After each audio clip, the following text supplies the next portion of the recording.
That's about all you have to know to get started. Of course, there's lots more to learn. Just click the question mark button. If you get stuck, give Craftsman Tech Support a call at 760-438-7828. We'll be glad to help. Let's keep working on the estimate for a slab. I'll go back and split the window. Here's a line I want to copy. I'll right-click and click on Copy. To paste here, I'll right-click and click on Paste. The quantity is 100 square feet. And we don't need this title, so I'll delete the title. We're done. I'll click OK. That's about right. Here's another way to copy and paste. Let's put a membrane under this slab. I'll select the 4 mil line by double-clicking. Then I'll click again and hold the mouse button down in the selection. I'm holding the mouse button down. Notice the prohibited symbol. Now I can drop this line anywhere in the estimate. I'll release the mouse button here, right in front of the sand fill. The quantity is 100 square feet. And I'll click OK. That's it.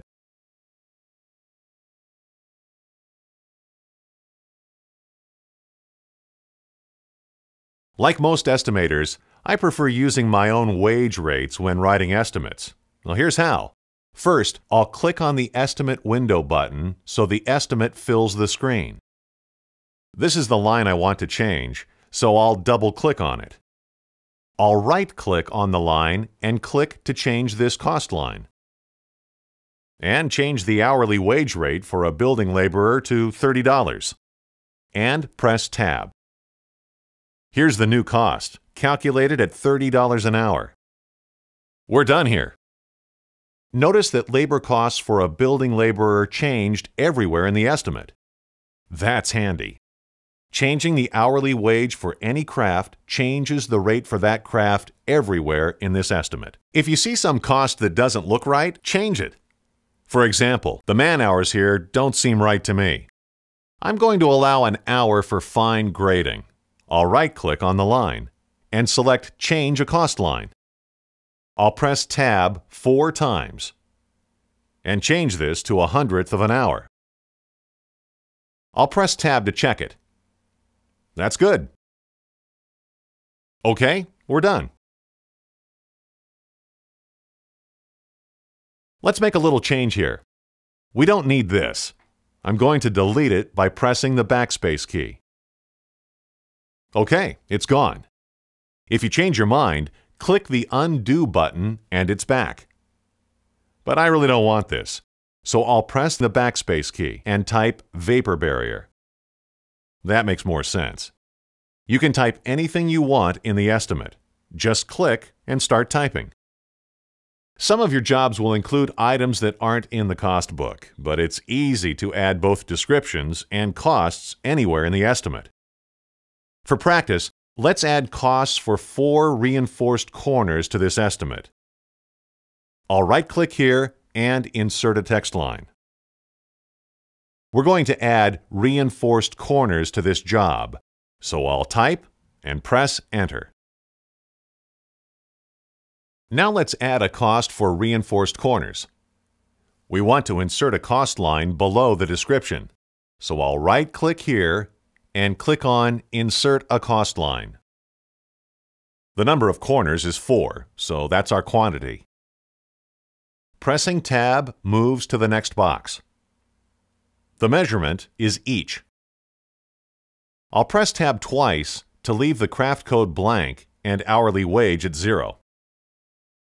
These reinforced corners will be installed by a subcontractor. There's no material, labor, or equipment costs, so I'll skip over these boxes. The subcontractor's bid price goes in the total cost box. I'll type 20 in the total cost box. That's the cost per corner quoted by our sub. Okay, we're done. How does that look?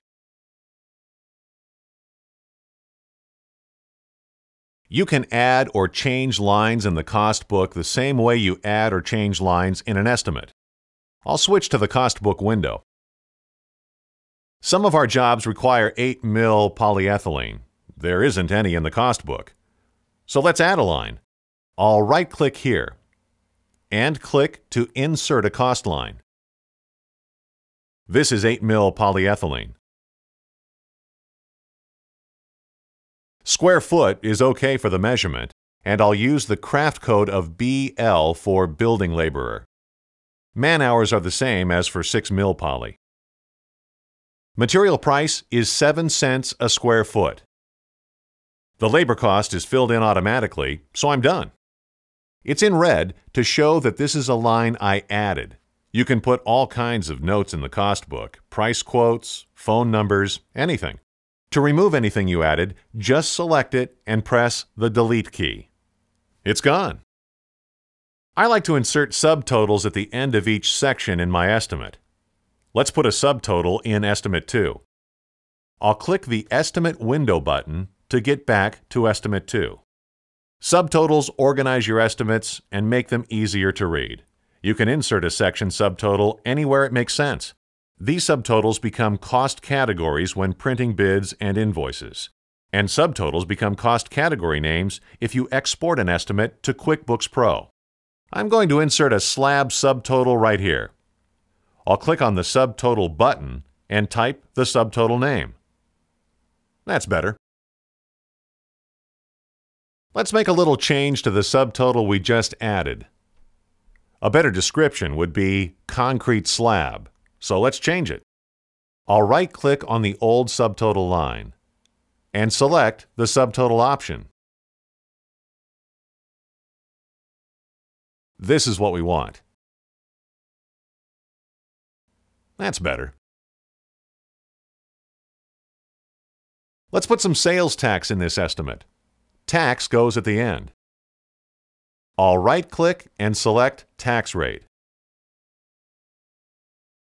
Our tax rate here is 7.25% on materials. There. How's that?